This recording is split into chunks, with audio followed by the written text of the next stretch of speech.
আলহামদুলিল্লাহ, এদেশের ঐতিহ্যবাহী শিল্পী গোষ্ঠী সাইমুম শিল্পী গোষ্ঠী জুলাই বিপ্লবকে ধারণ করে একেবারে ঐতিহাসিক একটা আয়োজন করেছে, যেটা আমি মনে করি যে বাংলাদেশের বিপ্লবের যে চেতনা সেটাকে পরিপূর্ণভাবে তারা ধারণ করেছে।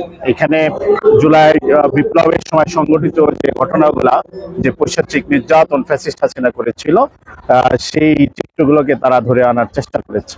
বিশেষ করে পুলিশের যে নির্যাতন ছিল তার চিত্রটা স্পেশালি 1 বছর পূর্তিতে এদেশের বিশেষ করে ঢাকাবাসী নতুন করে সেই স্মৃতিগুলোকে জাগরুক করতে পারছে এবং ফ্যাসিস্ট হাসিনা যে কত নিষ্ঠুর নির্যাতন করেছিল সেটাকে তারা স্মরণ করছে।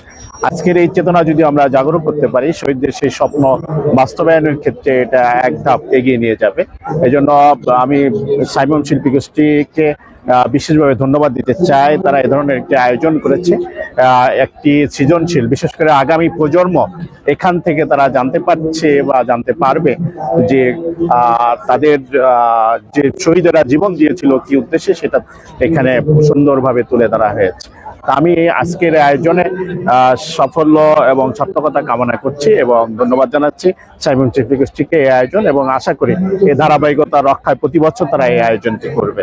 সাইমুম শিল্প গোষ্ঠীর উদ্যোগে এত চমৎকার একটি আয়োজন তারা করেছে। এই আয়োজনে আসতে পেরে নিজেকে এবং আল্লাহ শুকরিয়া আদায় করছি। আল্লাহ দরবারে সিজদান অবনীত চিত্তে সাইমুম শিল্প গোষ্ঠীর জন্য দোয়া কামনা করছি এবং এই ধারা অব্যাহত থাকুক এই কামনা করছি। পাশাপাশি আকাশ সংস্কৃতির যে আগ্রাসন গোটা দেশব্যাপী নয়, শুধু গোটা বিশ্বব্যাপী, তার ব্যতিক্রমী বা তার বিপরীত পার্শ্বে গিয়ে সুস্থ সংস্কৃতির যে ধারা, ইসলামী সংস্কৃতির যে মূল্যবোধ, সেটিকে সাইমুম ধরে রেখে মানুষের মাঝে, সারা বাংলাদেশের মানুষ না সারা পৃথিবীর মানুষ আজ অভিভূত হয়েছে এত সুন্দর একটি আয়োজন দেখে।